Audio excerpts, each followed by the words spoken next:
ភ្លេចបានតែកុំភ្លេចពាក់អីកាបាទនេះម្សៅបំពង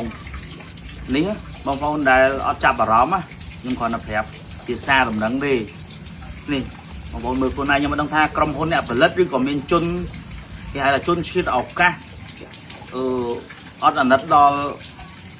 បងទាហានដែលការពារនៅព្រំដែនទេបងប្អូនអត់អាណិតដល់កងទ័ពដែលពាក់លីទេហើយក៏អត់គិតដល់ជនជាតិមួយដែលកំពុងតែដណ្ដើមទឹកដីយើងដែរគឺជនជាតិចោលហេតុអីខ្ញុំលើកម្សៅនេះខ្ញុំមកនិយាយបងប្អូនអត់មានអក្សរអីផ្សេងទាំងអស់គឺមានតែអក្សរខ្មែរទាំងអស់នេះម្សៅបំពងប៉ុន្តែអ្វីដែលបងប្អូនអត់ចាប់អារម្មណ៍នេះគេនេះគឺគេដាក់តែម្ដងបងប្អូននេះ made in Bangkok product of Thailand នេះទីស្នាក់ការអ្នកផលិតបងប្អូន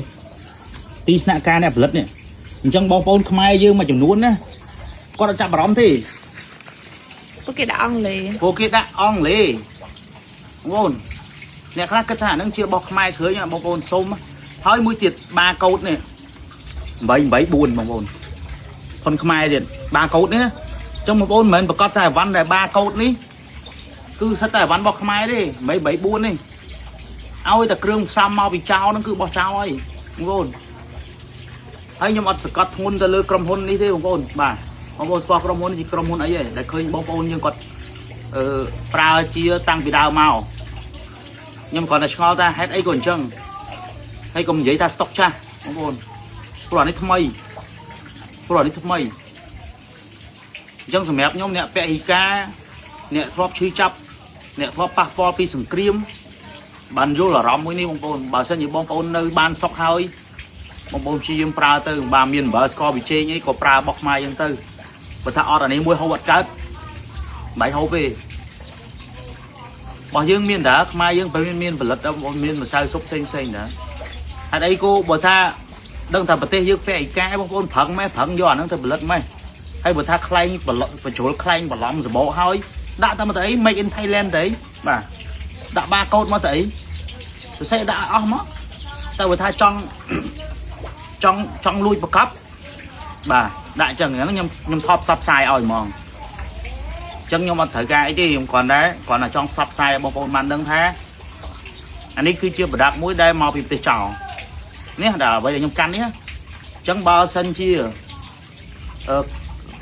មានជនដតីផ្សេងគេធ្វើអានេះបែបនាំចូលឬក៏គេចឹងខ្ញុំអត់ដឹងទេប៉ុន្តែអានេះវាដូចជាបោះក្រុមហ៊ុនវិញខ្ញុំទិញចឹងខ្ញុំសួរអ្នកលក់ដែរអ្នកលក់គាត់ថាបាកូដ884ចឹងក៏ទិញមកបាទហើយក៏ check មើលទៅនេះនៅស្រស់អត់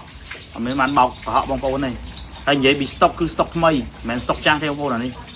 មានអក្សរថៃនេះបន្តិចទៅនេះទៅចប់គេនេះនៅពីក្រោមនេះចុងបងប្អូនណាគៀកនឹងបាកូដយើងតែម្ដងបាទប្រុងប្រយ័ត្នទាំងអស់គ្នារាល់ផលិតផលឲ្យបងប្អូនទិញពិនិត្យហើយពិនិត្យទៀតបងប្អូនបាទគេឯកាខ្ញុំនិយាយណែបងប្អូនកុំភ្លេចខ្លួនឲ្យសោះយើងឈឺចាប់ណាស់ច្រើនខែច្រើនថ្ងៃហើយបងប្អូនជនពិសកយើងអត់តាមទៅផ្ទះទេអស់លីងហើយផ្ទះសម្បែងបងប្អូនបើសិនជាបងប្អូននៅតែបន្តទៀត